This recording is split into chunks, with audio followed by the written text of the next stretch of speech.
Nepal's army has deployed patrols on the streets of the capital, Kathmandu, as the nation reels from its worst unrest in decades. Protests against corruption spiraled into arson and violence on Tuesday. The Prime Minister quit as politicians' homes were vandalized and government buildings and parliament torched. 30 people died and more than 1,000 were injured over 2 days of violence. Gen Z groups spearheading the protests have distanced themselves from the destruction, saying they had been hijacked by what they called opportunists. Well, Kathmandu's airport has reopened and the capital is relatively quiet as most residents obeyed a curfew. Well, let's cross live now to Nepal city, Kathmandu, and speak to Country Director of Action Aid, Sujata Mathema. Glad to have you join us on the wall, Sujata. Thank you so much having me. Good. Well, the total number, of the dead as of Tuesday, but now it's gone to 30, the worst ever protest in Nepal. Has the number increased more than what I just called now, 30? What's the situation on ground there? As you have said that the situation is quite volatile. We're still in the curfew. As per the data, the official data, I would say it's 30 now. On the 8th September, it was like 20 hours, 20 lives has been taken. Now we're getting like 30 people, young people have died so far. What part is your organization playing there now as the things are, and what challenges, if any, are you facing, and how is the nation and the people coping with these protests anyway? Well, as I said, the situation is very volatile, and when the PM and the many minister resigned, the country, I would say, is in the state of no law. As you know that the legislative, executive, and judiciary physical infrastructures has completely been damaged. The jails have been broken down. All the prisons are in the street now. The security threat is really, really high. Initially, when this campaign, when this movement, or when this protest started, the whole agenda was completely different. But the challenges right now is we do not know. I mean, no one can predict the future right now because we have not even been able to establish the transitional government stage. So everyone is waiting for the announcement from the chief army or the president. So we do not know because the constitution has not, I would say the parliament has not been dissolved yet. So we are still in the constitutional system. So we're just waiting. So when you do not know, when you cannot predict anything, the situation is very, very Said, rough. I had a protester say that this is more than the fallout of the social media ban, that it goes deeper, corruption issues, lack of job opportunities. What more are you hearing that you can tell us?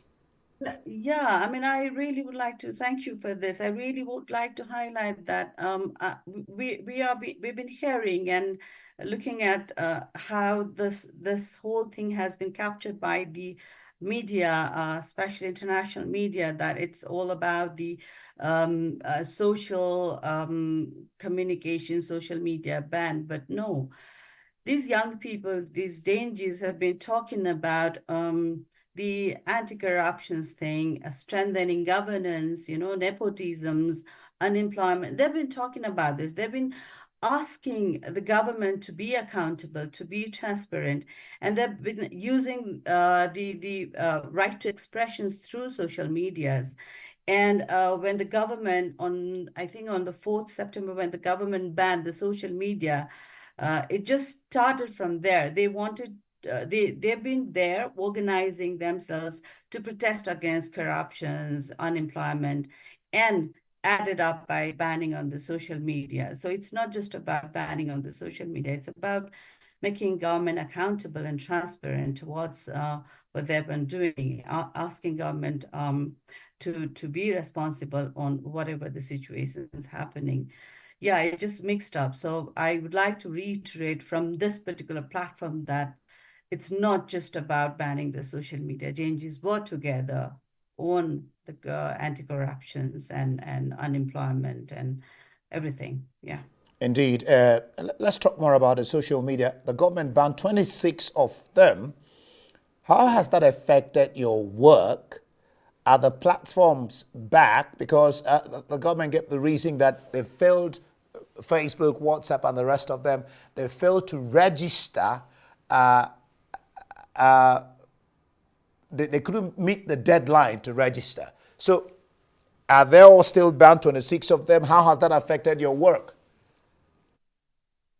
Well, first thing, yes, 26, 27 apps has been banned. However, there were six, I think, six were open and they said register. As per the government, they've said that these many the social medias have given all sort of deadlines and all sort of request for them to come and register, and they didn't respect that, or they didn't come for the registration. That's why the banning was there, right? How it's affected, as we all know that the whole globe is connected now. It's through the social media. This is not just about a fun platform, you know. People are connected. People are getting informations from there. People are using a lot of mediums to reach out to their families, because in Nepal, if you look at it, we do have lots of foreign employments, right? And it's the connections that has been completely broken down, and the changes they're not being able to express as they wanted to.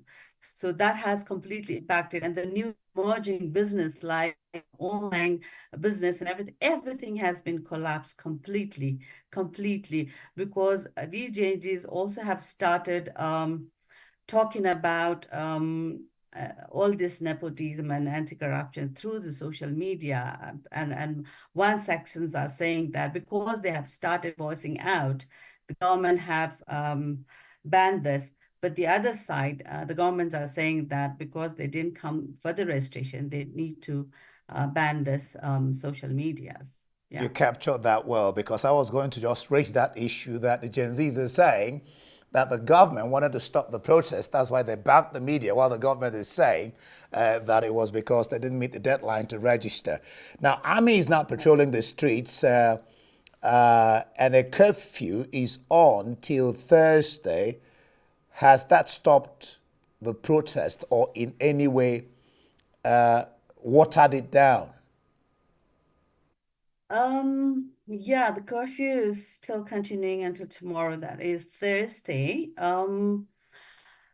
Yes, the street seems quiet now. There's no, as such, protest strongly on in the street at this very moment, because army has been mobilized.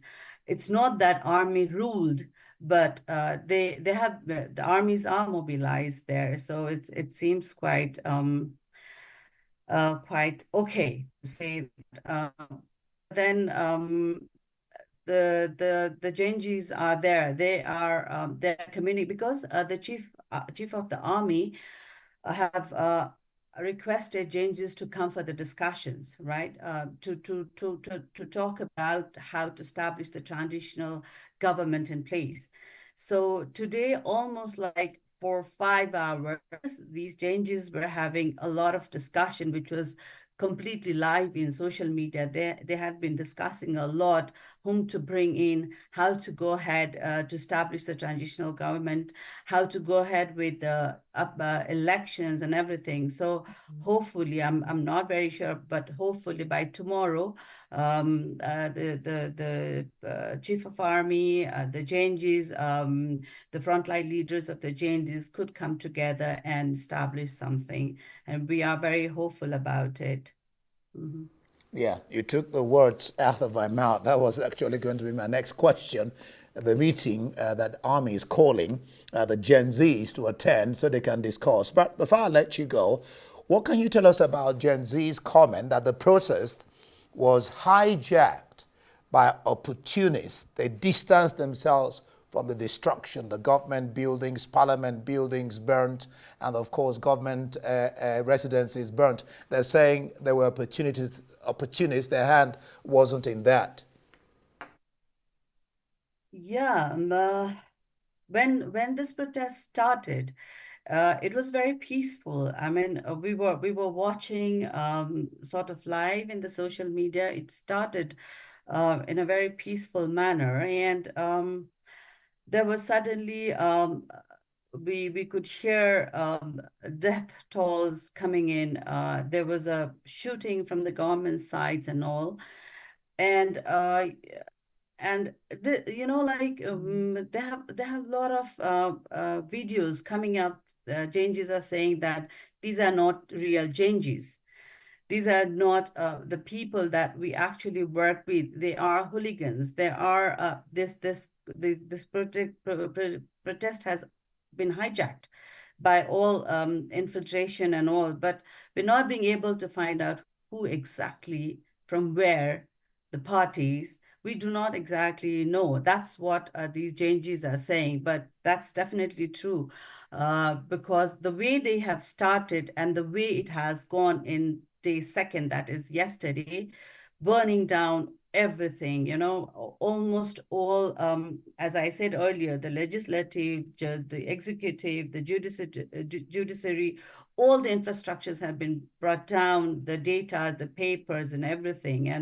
And the whole experts are discussing out here. It will take quite a lot time to rebuild again about that. But that's definitely, I mean, when we see it, this has definitely been hijacked. Yes. Yeah, what a gargantuan destruction that Nepal is facing. That would take a huge chunk of resources to put back together. We hope that the army of the agencies get to sit down and the agencies really tell them what they want, and so there can be peace in Nepal. And then, of course, the leaders who begin to learn to be accountable, and transparency will be the other of leadership. Thank you so much, Sujaeta Mathema, Director of Action Aid, for speaking with us on The World. Thank you so much. Thank you so much for having me in here, and thank you for all the solidarity.